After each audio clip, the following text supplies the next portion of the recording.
ఎన్ని మాటలు తప్పలా వీళ్ళ కొత్త ఏంటి చంద్రబాబు నాయుడు గారికి మాటలు తప్ప ఇక కొత్త ఏంటి రాష్ట్రం అంతా తెలుసు ఈ దేశాలు కూడా తెలుసు. అదేంటండి ఆయన 3 సార్లు ముఖ్యమంత్రి ఏంటండి నువ్వు చెప్పేది ఏంటి? ఆయన ఇష్టం మన ఇష్టమా? కూలికి తీసుకెళ్తాడు నన్ను ఒక రైతు, ఎన్నో ఆశలు చెప్తాడు, తీసుకెళ్తాడు. పొద్దుకు మాలి మామూలు కూలీ ఇస్తాడు. అవి ఇస్తానన్నావు ఇస్తానన్నాడు, నీకు ఇస్తానన్నది ఇచ్చానంటాడు. ఏం చెప్తా? అంతే, ఇది పద్ధతి. ఏంటంటారు మరి ఇచ్చిన పథకాలు అమలు చేసే అవకాశం పదే లేదు. నీళ్ళ చల్లాడికి పోతూ ఉంటాయి, ఆ వరదలో పోయినాడు పోతూ ఉంటాయి. ఆయన కార్యక్రమం అంతా ఈయన దుమ్మెత్తిపోతాం, వీళ్ళు ఎమ్మెల్యే మీద కేసులు పెట్టడం, వీళ్ళని చిత్రవాసం చేయటం, ఈ పని మీదే ఉంటాడు. కానీ ప్రజల పరిపాలన కాదు ఇది. వాళ్ళని టార్గెట్ చేసే పరిపాలన. వాళ్ళు వచ్చా బోపెత్తాడు. వాళ్ళు కానీ హామీలు ఇచ్చిపోయాడు.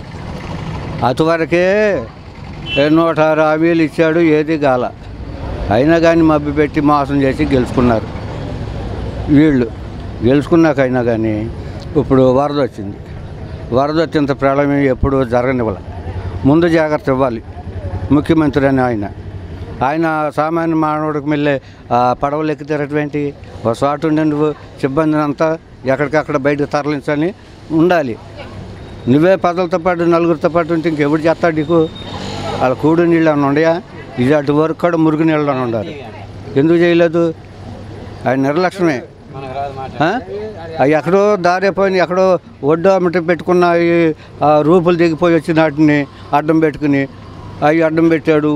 ఇది పోయింది. ఆ దిమ్మిలు బగలు కొడితే ఇదంతా నాశనం చేస్తానికి అతివరకు చేసిన ముఖ్యమంత్రి ఎందుకుంటాడంటే, అతివరకు ప్రజలతో ముఖ్యమంత్రి చేసిన మనిషి ప్రజలు నాశనం చేయటానికి ఉంటాడా?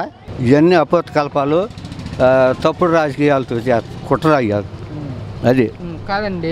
జగన్మోహన్ రెడ్డి కానివ్వండి, వైసీపీ పార్టీ వాళ్ళు కూడా ప్రభుత్వం మొత్తం విఫలం అయిపోయింది వరద బాధ్యులు సాయం చేయటంలో అని చెప్పేసి అంటున్నారు. నిజమేనంటారా? ఎవరనేది?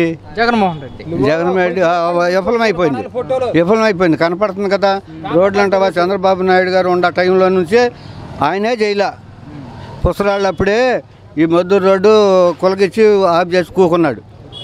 గోడే ప్రసాద్ గారు వచ్చి దాన్ని బిల్లు చేసుకున్నాడు. ఆయన అది కంప్లీట్ అయిపోయింది.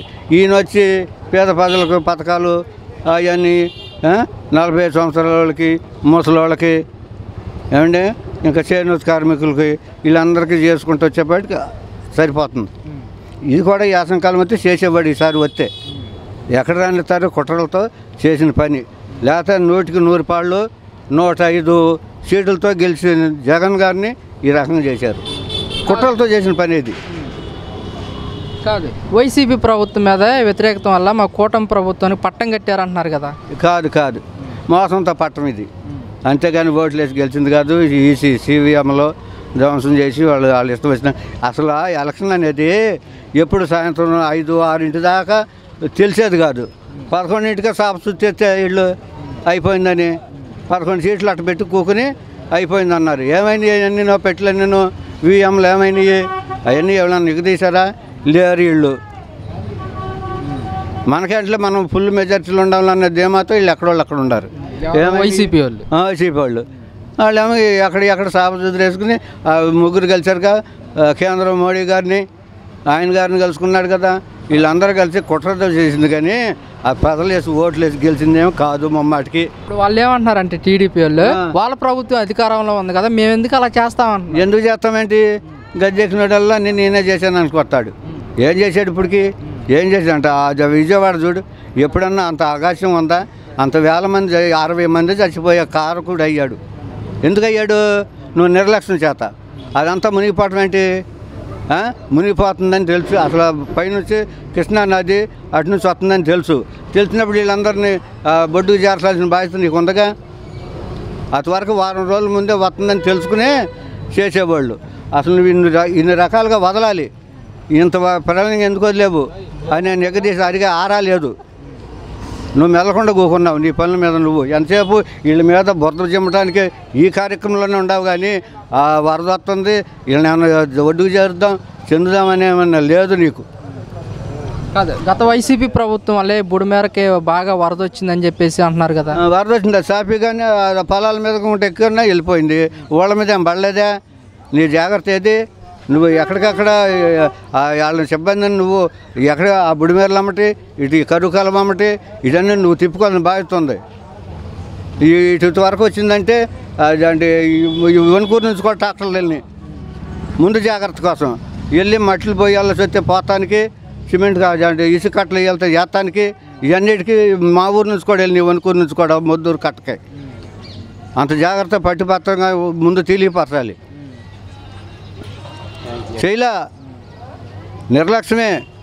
వాళ్ళు ఎంతసేపు అబద్ధాలు ఆడానుగా మేము ఎక్కాలి అని హింసించాలి, తప్పుడు కేసులు పెట్టాలి. కాదు, మొన్న జగన్మోహన్ రెడ్డి గారు కూడా అంటున్నారు ఒక జగన్ జగన్ జగన్నామం అని పడుతున్నారు. భజనే సరిపోతుంది వాళ్ళకి. ఎంతసేపు జగనే కానీ ఇంత వచ్చిందా, వరద వచ్చిందా, వీళ్ళు ఫసలకి ఏమన్నా నూకలు ఇద్దాం, నీళ్ళు ఇద్దాం, పాలు కూడా అమ్ముకుంటాం, 150 రూపాయలకి పాల ప్యాకెట్లు అమ్ముకుంటాము. వాళ్ళకైనా సరిగ్గా ఇచ్చారా? దాంట్లో వార్డులు ఇచ్చినప్పుడు ఏమైంది? ఇప్పుడు ఈయన వాలంటీర్లు పెట్టాడు. అట్టగా వాలంటీర్లు ఉంటే ఎవరు బజారు వాళ్ళు ఇచ్చుకునేవాళ్ళు, ఎవరి మనుషులు వాళ్ళు పెట్టుకుని వీళ్ళు పడవలు వేసుకుని ఒక సినిమాలో మాదిరిగా ఇట్లా ఎగరేసుకుంటా ప్యాకెట్లు ఎత్తే నీళ్ళపాలే. కానీ నువ్వు ఎవరి చేతికిచ్చా, ఎవరి చేతికిచ్చావంట? బయట నీళ్ళపాలైంది కానీ సక్రంగా నువ్వు మనుషులు పెడితే ఈ వీధికి పెడితే ఎందుకంత వాళ్ళకి? కాదు, ఇదే పరిస్థితుల్లో వాలంటీర్ వ్యవస్థ కనుక ఉంటే ఎలా ఉపయోగం? ఎలా ఉంటాయంటే సేఫ్టీగా ఉండేది. ఏ క్లాస్గా ఎవరి దాళ్ళు చూసుకునేవాళ్ళు. కరోనాలో చేయలేదా వాలంటీర్లు? వాళ్ళ ప్రాణాన్ని తెగించి ఇళ్ళకెళ్ళి వాళ్ళు జాగ్రత్త పరిచారు. ఎవరు చేశారు ముందు జాగ్రత్తకి? అదే వాలంటీర్లు కనుక ఉంటే ఇంత నష్టం జరగకుండా ఉండేది. గ్యారెంటీగా నష్టం జరగకుండా ఉండేది. వాలంటీర్లు పెడతా, వాళ్ళకి 10 రూపాయలు కాదు 10,000 రూపాయలు ఇస్తా. ఎన్ని వాగ్దానాలు అండి? అది వరకు చూశారు కదా. వాళ్ళకి ఇలా ఈ వాగ్దానాలు చేయడు చెందడు అనేది తెలిసినా కానీ వీఎంలు మోసం చేత గెలుతమే. కానీ ఇది ముమ్మాటికైనా ప్రజలతో చేసిన గెలుతమేం కాదు. ముమ్మాటికి నాకు తెలిసిన అనుమతితో నేను చెప్తున్నా. చేస్తాడని ఆశ చేత అటుంటారు మొగ్గు. ఎదురు తిరిగితే పని జరగదు కదా. చేయమని అడుగుతారు. మళ్ళీ కొంతమంది ఏమో మేము చేయనియమని నిఘాపుతూ ఉంటారు.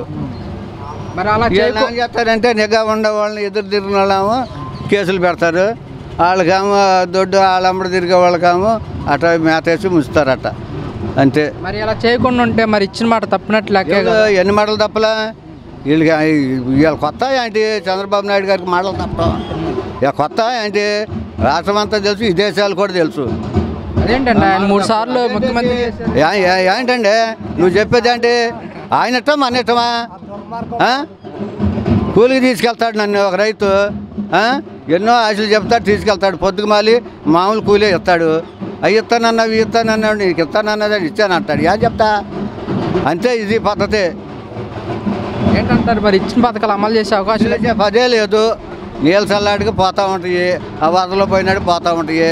ఆయన కార్యక్రమం అంతా ఈయన దుమ్మెత్తిపోతాం, వీళ్ళు ఎమ్మెల్యే మీద కేసులు పెట్టడం, వీళ్ళని చిత్రవాసం చేయటం, ఈ పని మీదే ఉంటాడు. కానీ ప్రజల పరిపాలన కాదు ఇది. వాళ్ళని టార్గెట్ చేసే పరిపాలన. వాళ్ళు వచ్చా బోపెత్తాడు.